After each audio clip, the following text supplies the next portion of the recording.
Bismillahirrahmanirrahim. Assalamualaikum warahmatullahi wabarakatuh. Waalaikumsalam warahmatullahi wabarakatuh. Salam sejahtera bagi kita semuanya. Selamat malam pemirsa Puri Sempor Visual. Kembali lagi bersama kami Nick Blangkon dalam acara wawancara eksklusif dengan Ibu Kusumastuti SSIT MKes. Beliau merupakan dosen dari Istikes Muhammadiyah Gombong. Tema pada malam hari ini yaitu imunisasi di tengah pandemi COVID-19. Apakah itu bisa dilaksanakan atau tidak? Mari kita saksikan bersama dalam Puri Sempor Visual. Selamat malam Ibu Kusumastuti. Selamat malam. Iya. Bagaimana kabarnya? Sehat? Alhamdulillah sehat. Ya. Mungkin sebelum kita membahas ke topik, bisa diperkenalkan dulu siapa Ibu, terus berprofesi di mana kepada pemirsa Puri Sempor Visual. Silakan monggo melihat kamera. Assalamualaikum warahmatullahi wabarakatuh. Perkenalkan, saya Kusumastuti, saya dosen Istikes Muhammadiyah Gombong. Alhamdulillah pada kesempatan ini kita bisa bertemu ya bersama dalam acara Nick Blangkon. Ya di sini sudah saya dikat bos. Wis. Oke. Dikat bos. Iya nggak apa-apa. Ya. Tadi perkenalan singkat dari Ibu Kusumastuti sudah disampaikan bersama. Baiklah pemirsa. Tema malam hari ini sesuai dengan apa yang tadi saya sampaikan di awal, yaitu apakah penting dilaksanakan imunisasi di tengah pandemi COVID-19 ini. Oke, ada beberapa pertanyaan yang ingin kami tanyakan kepada Bu Kusumastuti. Yang pertama adalah apa itu imunisasi? Monggo bisa dijelaskan. Terima kasih. Pertanyaannya, imunisasi atau vaksinasi yaitu pemberian vaksin ke dalam tubuh seseorang untuk memberikan kekebalan secara aktif maupun pasif terhadap suatu penyakit tertentu. Ya. Berarti imunisasi itu pada dasarnya adalah pemberian vaksin ya? Ya, jadi memasukkan vaksin baik yang hidup atau yang sudah dilemakkan ke dalam tubuh manusia. Oke. Terus setelah biasanya bayi itu diimunisasi, itu pasti kan ada manfaat atau tujuannya. Nah, itu manfaat dari imunisasi itu sendiri apa? Korek kurang. Manfaatnya ya untuk memberikan kekebalan atau pencegahan terhadap penyakit tertentu. Ya, kalau di Indonesia ada 5 imunisasi dasar lengkap, yaitu ada BCG untuk pencegahan terhadap penyakit TBC atau tuberkulosis, kemudian ada HB0, HB0 1 2 3 itu untuk hepatitis, mencegah penyakit hepatitis, kemudian ada DPT mencegah penyakit difteri, pertusis dan tetanus, kemudian ada polio untuk mencegah penyakit polio, kemudian terakhir itu yang untuk anak 9 bulan itu imunisasi campak untuk mencegah dari penyakit campak. Ya, kelima penyakit tersebut itu ya sangat berbahaya dan seringkali ya dapat menular gitu, sehingga perlu dicegah. Ya. 5 dasar imunisasi tersebut bagi anak tentunya ada batasan usianya. Nah, yang ingin kami tanyakan di sini adalah usia mulai anak itu atau bayi itu mulai usia berapa sampai dengan berapa untuk pemberian imunisasi dasar yang tadi Ibu sudah sampaikan. Itu mulai usia berapa kalau untuk bayi? Ya, kalau bayi mulai bayi baru lahir itu bisa langsung diberikan imunisasi, yaitu imunisasi HB0. Ya, memang di pemerintah atau Ikatan Dokter Anak Indonesia juga sudah, dan Dinkes, Depkes gitu sudah mewajibkan 5 imunisasi dasar dan lanjutan yang perlu dilakukan oleh anak sesuai dengan waktunya. Ya, Terus dilanjutkan. aduh, Hah? 4 kali urut. Ya ora apa-apa ngono ya, Dit. Enggak, jadwal imunisasi enggak. Ya, untuk yang wajib sekarang menurut IDAI itu ada 0 sampai 18 bulan, yaitu saat lahir langsung diberikan imunisasi hepatitis 0 dan polio 0 juga. Polio secara oral gitu Iya. ya. Kemudian usia 1 bulan itu imunisasi BCG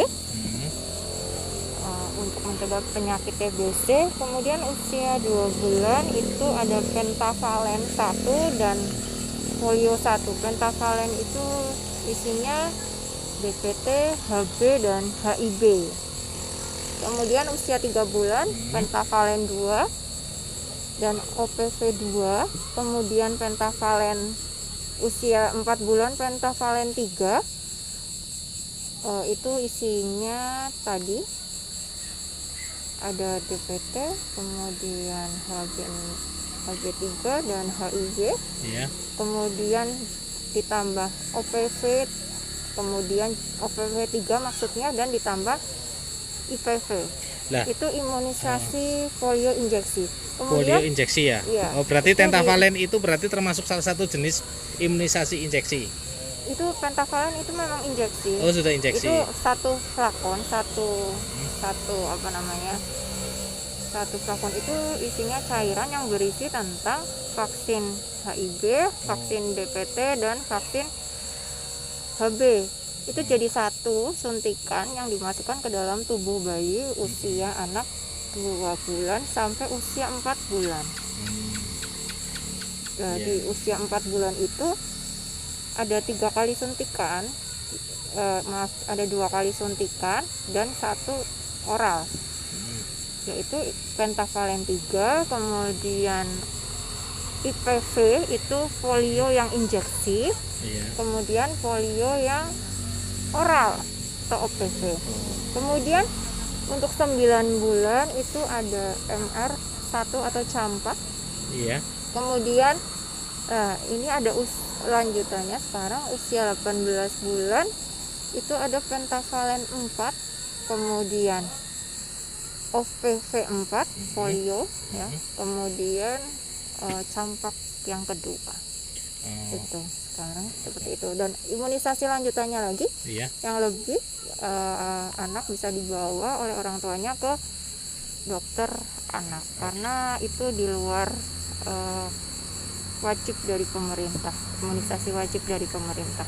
Ya, berarti tadi selain imunisasi dasar tadi, selain yang tadi disebutkan itu BCG, HB0, polio, campak ya dan sebagainya, itu berarti apabila anak itu memerlukan vaksinasi atau imunisasi tambahan itu berarti bisa langsung ke fasilitas kesehatan atau dokter anak ya? Ya, ke dokter anak. Ke dokter karena anak kalau ya. di puskesmas itu bidan hanya menyediakan yang dasar itu ya. Iya, imunisasi Ya. dasar. Terus oke. Terus biasanya setelah bayi itu diimunisasi itu kan pasti ada efek sampingnya ya. Nah, Iya. itu setelah diimunisasi itu efek samping yang baik menurut teori itu bagaimana? Ya, biasanya bayi jika diimunisasi ada beberapa imunisasi yang memang menyebabkan panas atau demam pada tubuh bayi dengan peningkatan suhu badan.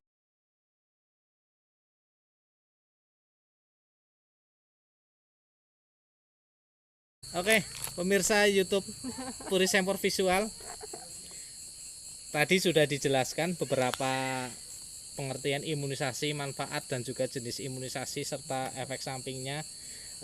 Kita lanjutkan kembali ke dalam tema kita pada malam hari ini, yaitu apakah penting imunisasi dilaksanakan di tengah pandemi. Yang tadi belum sempat terjawab itu salah satu efek anak diberikan imunisasi itu yang pertama adalah demam ya. Iya, Ya, demam. oke. Demam itu suhu badannya itu kisaran normal itu sampai dengan suhu berapa derajat Celcius? Bisa dijelaskan, Ya, Bu dosen? kalau untuk suhu badan normal pada anak itu 36,5 sampai 37,5. Di atas 37,5 itu sudah termasuknya tidak normal ya. Berarti atau demam. ketika diimunisasi suhu badan itu lebih dari 37,5, Ya, itu apakah hal yang wajar setelah efek diberi imunisasi? ya, hal yang wajar, terutama untuk yang vaksin dengan efek samping demam, Oh, wajar. kayak gitu ya. Ya, tapi jika anak demam, ya bidan atau dokter atau perawat pasti akan memberikan obat gitu ya. Ya. Obat Jenis untuk obatnya apa? Paracetamol. Ya, paracetamol untuk Oh. penurun demam. Obat penurun demam ya. Iya. Berarti apabila ketika suhu badan anak tersebut setelah diberikan vaksin itu akan demam terus, berarti sah-sah saja ya anak itu Iya.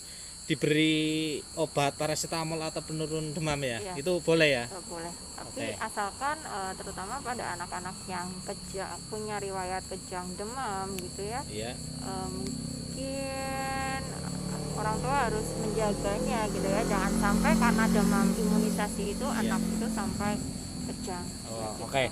Nah, tadi 5 dasar imunisasi tadi, terus juga Ibu juga menyebutkan ada salah satu atau beberapa jenis imunisasi yang bisa menyebabkan demam dan tidak menyebabkan demam. Nah, yang ingin kami tanyakan di sini adalah imunisasi jenis apa yang tidak menyebabkan demam? Ya, Salah BCG, salah satunya BCG. BCG itu ya, tidak menyebabkan demam. Ya, tidak menyebabkan demam, tetapi hanya saja dia akan menimbulkan seperti apa namanya ya, luka kecil seperti itu. Iya. Karena kan intrakutan gitu ya, Iya. penyuntikannya di lengan sehingga akan sedikit seperti bekas mengoreng kayak gitu. Iya. Ya, itu memang bagus, wajar, dan itu memang alamiahnya seperti itu, dan nanti akan sembuh asalkan jangan diuyak atau dipijat oleh orang tua. Oh. Berarti ya setelah tadi ya. dari 5 imunisasi dasar tadi BCG itu salah satunya yang tidak menyebabkan demam ya. Ya. Hanya saja menimbulkan bekas luka ya. Ya. Ya, tapi Luka ya itu parut wajar ya. Wajar, luka Oh parut iya. ya. Yang penting tidak dipijat kayak iya. gitu ya. Iya. Oh iya, oke. Lah, ini pertanyaan terakhir kita. Karena saat ini dunia sedang mengalami pandemi global itu karena coronavirus disease 19 yang tentunya menghambat pelaksanaan kebijakan dari pemerintah yang seharusnya dilaksanakan tepat waktu. Karena adanya pandemi ini mungkin terjadi kemunduran. Nah, ini pertanyaannya ada beberapa pertanyaan, ini pertanyaan pamungkas dari kami yang kami rangkum atau tema pada malam hari ini. Apakah perlu imunisasi di tengah pandemi COVID-19 ini? Saksikanlah nanti setelah pariwara berikut ini.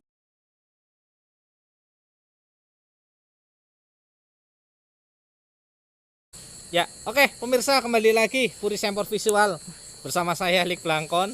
Narasumber kita kali ini sangat hangat. Beliau adalah salah satu tenaga pengajar di Stikes Muhammadiyah Gombong, Prodi Kebidanan. Ya, Ya, Ibu. betul. Oke, terima kasih.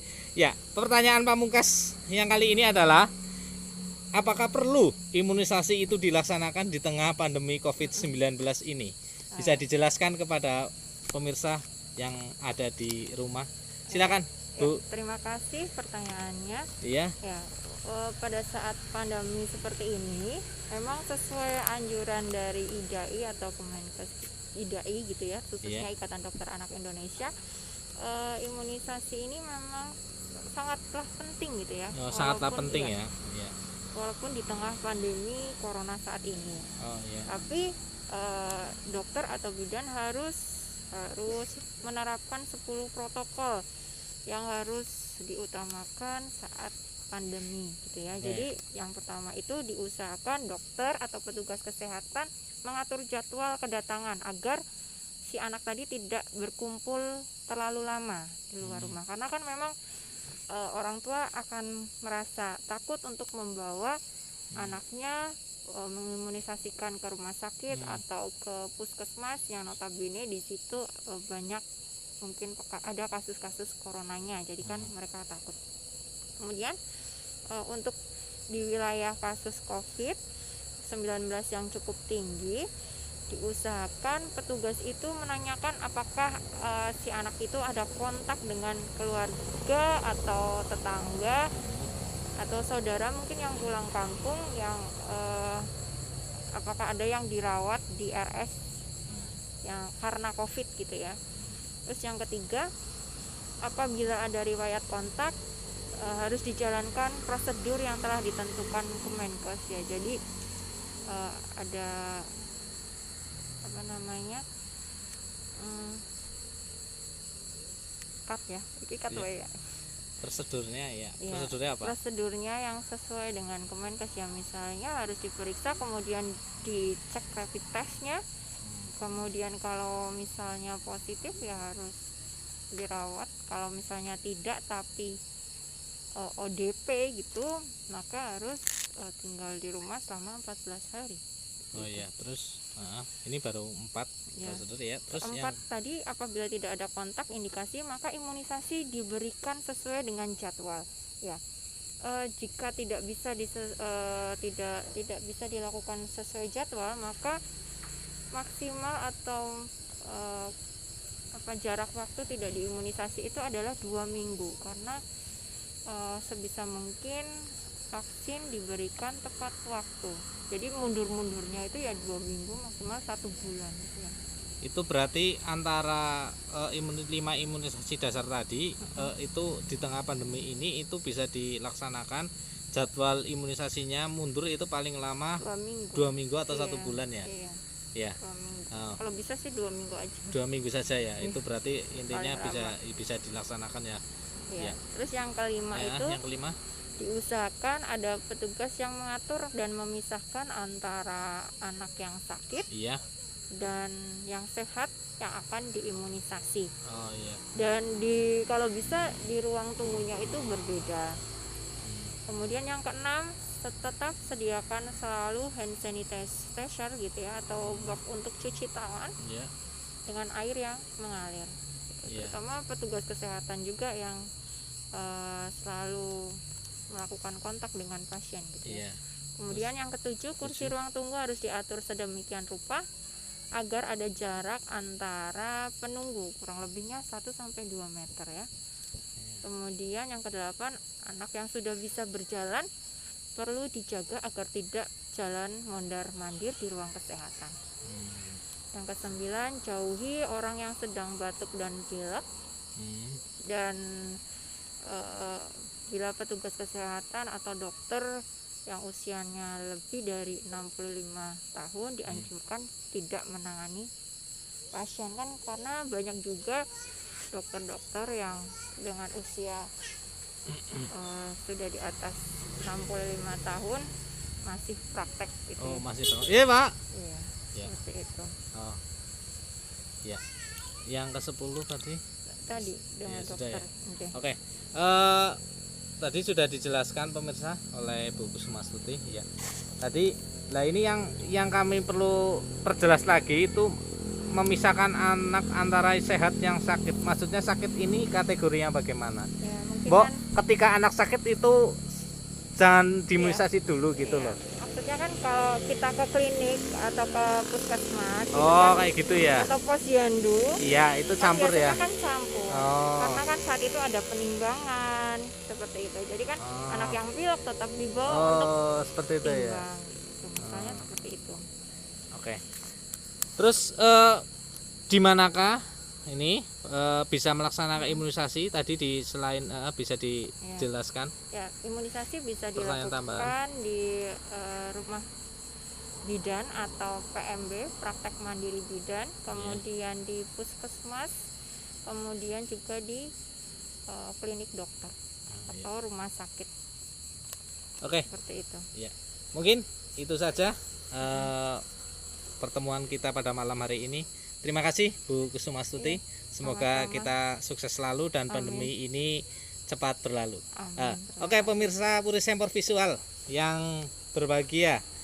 Demikian wawancara eksklusif bersama Ibu Kusumastuti. Beliau adalah tenaga pengajar di Stikes Muhammadiyah Gombong. Atas hal tersebut kami sampaikan terima kasih kepada seluruh kru liputan Puri Sempor Visual dan juga penonton yang ada di rumah. Kembali lagi, sampai jumpa di pertemuan selanjutnya. Salam anti corona.